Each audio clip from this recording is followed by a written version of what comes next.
രാജ്യത്തെ 12 സംസ്ഥാനങ്ങളിൽ വ്യാവസായിക പാർക്കുകൾ സ്ഥാപിക്കാനുള്ള ഒരുക്കത്തിലാണ് കേന്ദ്ര സർക്കാർ. 25,000 കോടി രൂപ ചിലവ് പ്രതീക്ഷിക്കുന്ന പദ്ധതിക്ക് കേന്ദ്ര മന്ത്രിസഭ ഉടൻ തന്നെ അംഗീകാരം നൽകും. വിദേശ നിക്ഷേപങ്ങൾ, പ്രാദേശിക ഉൽപ്പാദനങ്ങളിലെ വളർച്ച, തൊഴിലവസരങ്ങളുടെ വർധനവ് എന്നിവ ലക്ഷ്യമിട്ട് കേന്ദ്ര ധനമന്ത്രി നിർമ്മല സീതാരാമൻ വിഭാവനം ചെയ്തിട്ടുള്ള പദ്ധതിയാണിത്. കേരളം, തെലങ്കാന, ബീഹാർ, ആന്ധ്രാപ്രദേശ്, പഞ്ചാബ്, ഉത്തരാഖണ്ഡ്, ഉത്തർപ്രദേശ് എന്നീ സംസ്ഥാനങ്ങൾ വ്യാവസായിക പാർക്കുകൾ സ്ഥാപിക്കുന്നതിന് സ്ഥലം കണ്ടെത്തിയിട്ടുള്ളതായാണ് റിപ്പോർട്ടുകൾ സൂചിപ്പിക്കുന്നത്. തിരഞ്ഞെടുക്കപ്പെട്ടിട്ടുള്ള ഓരോ പ്രദേശങ്ങളിലും വ്യാവസായിക പാർക്കുകൾ സ്ഥാപിച്ച വലിയ വ്യവസായ നഗരങ്ങളാക്കി മാറ്റാനാണ് പദ്ധതി ലക്ഷ്യമിടുന്നത്.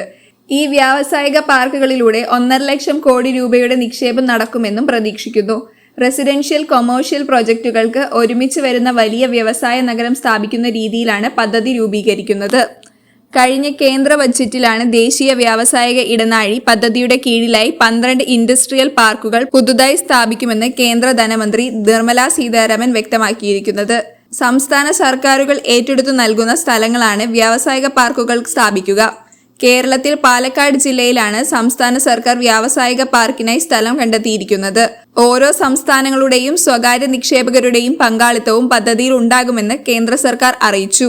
വ്യവസായ നഗരമായ കോയമ്പത്തൂരിൽ നിന്നും കിലോമീറ്ററുകൾ മാത്രം സഞ്ചരിച്ചാൽ ഇവിടേക്ക് എത്താമെന്നാണ് സാധ്യത വർദ്ധിപ്പിക്കുന്നത്. പ്ലഗ് ആൻഡ് പ്ലേ രീതിയിൽ നിർമ്മിക്കുന്ന പാർക്കുകളിൽ വ്യവസായങ്ങൾ തുടങ്ങാൻ വേണ്ട സൗകര്യങ്ങളെല്ലാം നേരത്തെ തയ്യാറാക്കിയിട്ടുണ്ടാകും. ഇത് സംസ്ഥാനത്തിന് പുറത്തു നിന്നുള്ളതടക്കം കൂടുതൽ നിക്ഷേപകരെ ഇവിടേക്ക് ആകർഷിക്കും. അധിക നിക്ഷേപങ്ങൾ എത്തുന്നതോടെ കൂടുതൽ തൊഴിലവസരങ്ങളും സൃഷ്ടിക്കപ്പെടും. ഇത് സാമ്പത്തിക രംഗത്തിന് മൊത്തത്തിൽ ഉണർവ് നൽകുമെന്നാണ് പ്രതീക്ഷിക്കുന്നത്.